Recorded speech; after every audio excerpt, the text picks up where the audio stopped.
It is not enough for America's future that some participate and others don't.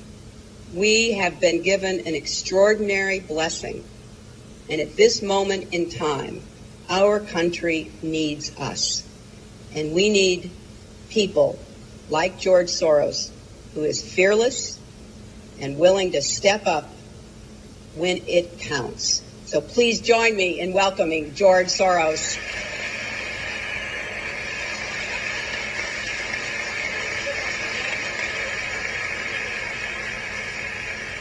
It is the first time that I feel that I need to stand up and do something really and become really engaged in the electoral process in this country.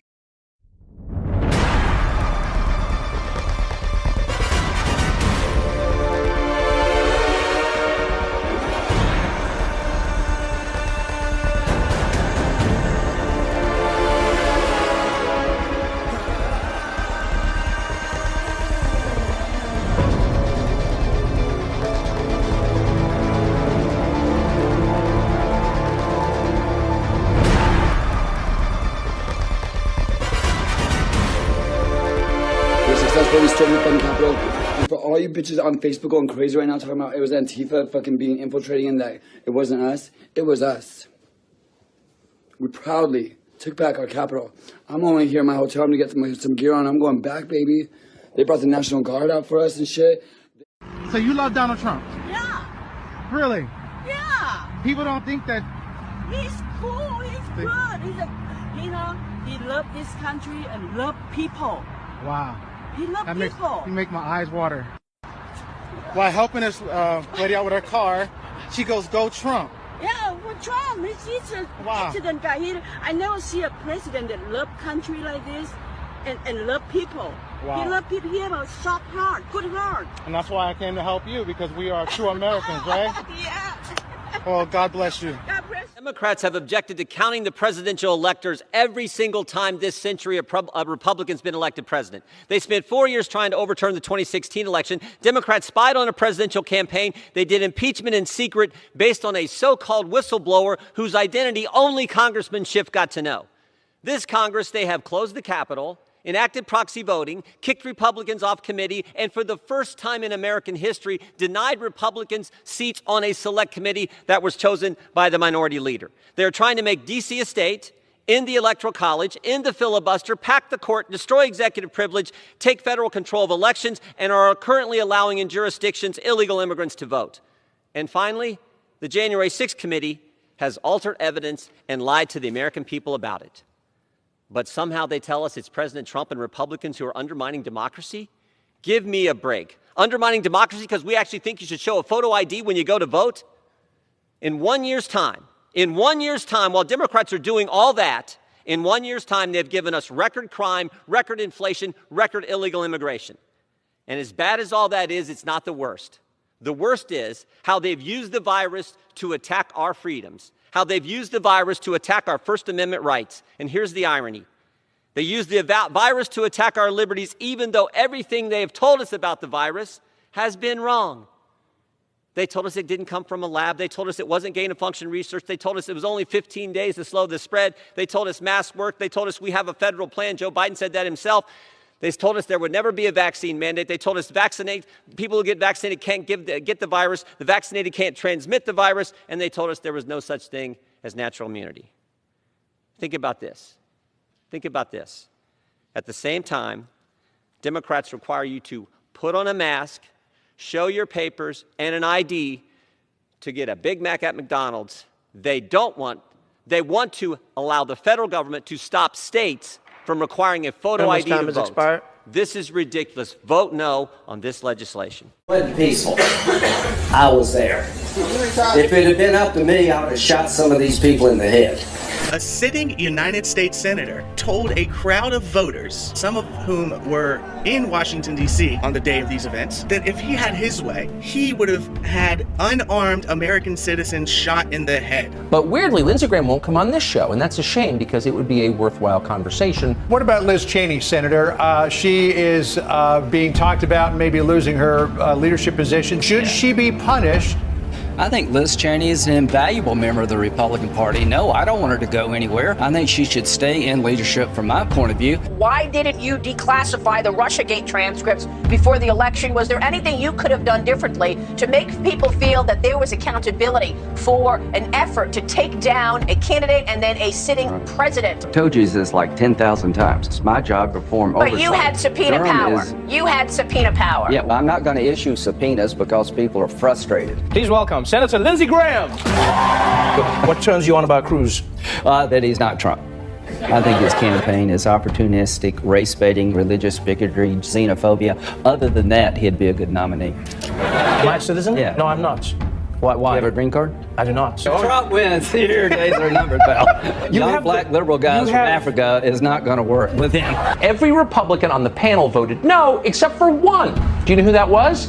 Right now, the Senate just voted to confirm Merrick Garland as the next Attorney General. One of the few Republican senators to confirm Merrick Garland was none other than Senator Lindsey Graham. Lindsey Graham is the only Republican who has not voted to reject a single judge the Biden administration has proposed because of Lindsey Graham, one man. But I'm of the ilk that elections matter and that the Constitution wasn't written for one party where one party gets all their judges and the other side doesn't. Do you think that Democrats in the Senate will do the same service to Republicans?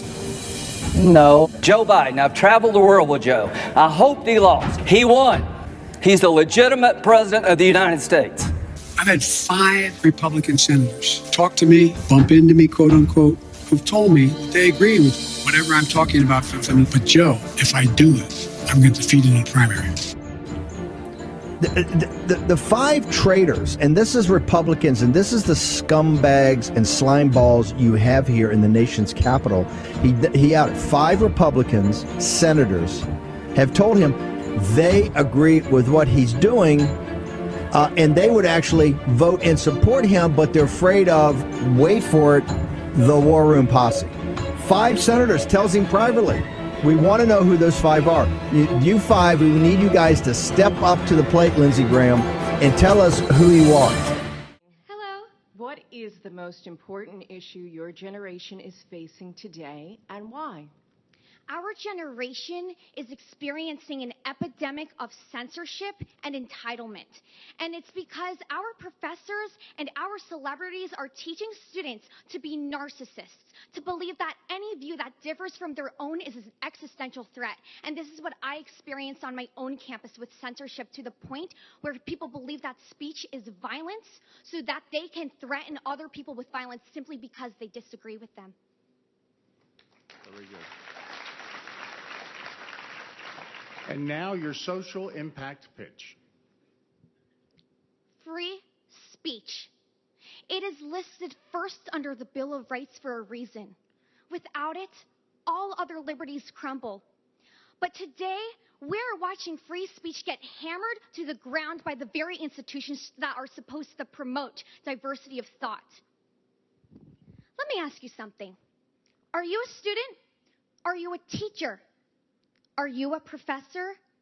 The mere words, "I'm offended," are now being used as an excuse to silence students, fire professors, and cancel people simply because they do not toe the popular line of thought. And that's what I experienced, an Orwellian phenomenon dominating my own campus to the point where it got borderline violent.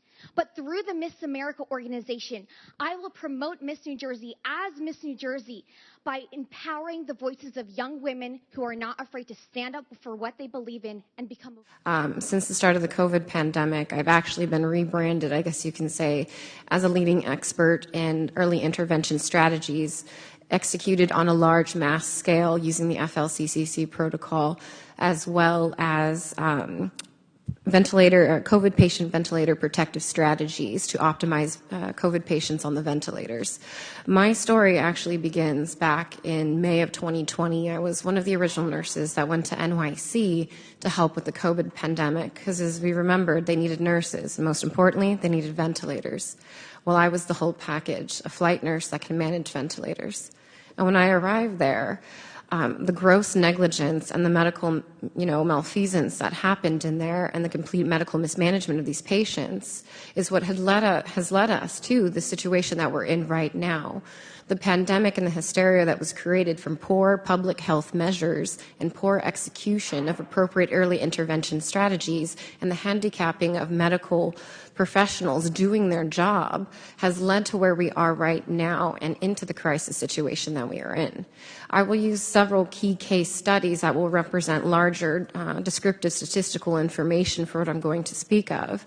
But when I was in New York, and what continues to happen today, is that many of them are not dying from COVID. Now, many people don't know about me is that I'm actually a master's prepared biochemist, and I have worked extensively with the HIV virus, tracking genetic mutations. So I feel very comfortable going toe-to-toe with some of these doctors here, although I am not a doctor, I'm just a nurse. But what we saw on these front lines, we knew what was happening.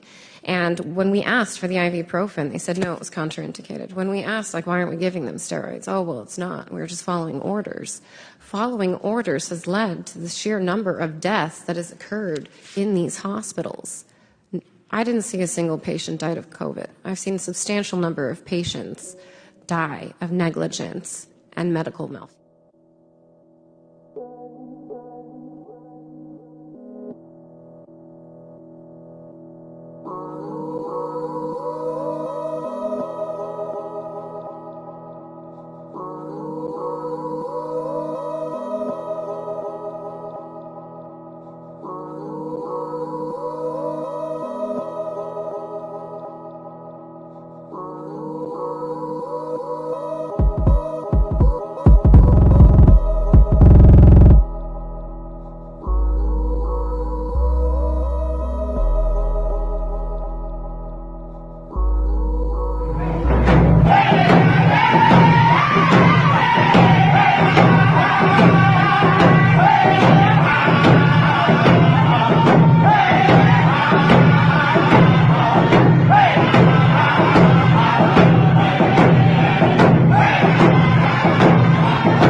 I'm just gonna go have fun, truckers, and thank you all.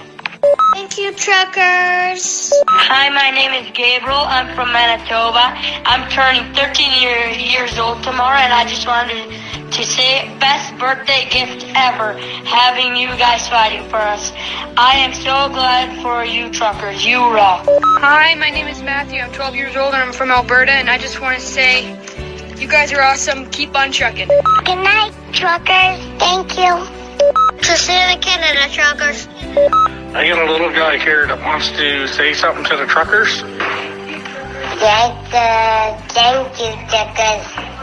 Hi, my name is Matt. I'm 6. Go truckers. Have a good night. God bless. Hello, I'm Talia. I'm 10 years old. I come from Manitoba. I just wanted to thank you guys for what you did. I'm praying for you. I love you guys. Hi, my name is AJ, and I'm 8 years old, and I would just like to say thank you for all you guys do. My mom always says, you got it, a truck brought it. Thank you, truckers, for standing up for us.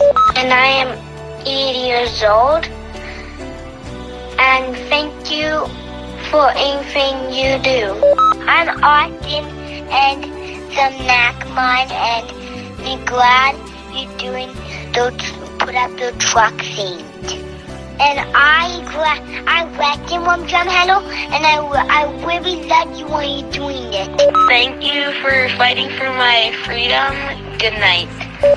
Thank you, truckers. Thank you, truckers, for being our heroes. This is Shiana from Pincher Creek, Alberta. We love you. I work at a daycare and I have a 5-year-old son. You're doing more than giving us back our freedom. You're giving the children back their childhood. And I thank you from the bottom of my heart. Hi, my name is Clara from Drumheller, and have a nice drive. God bless you.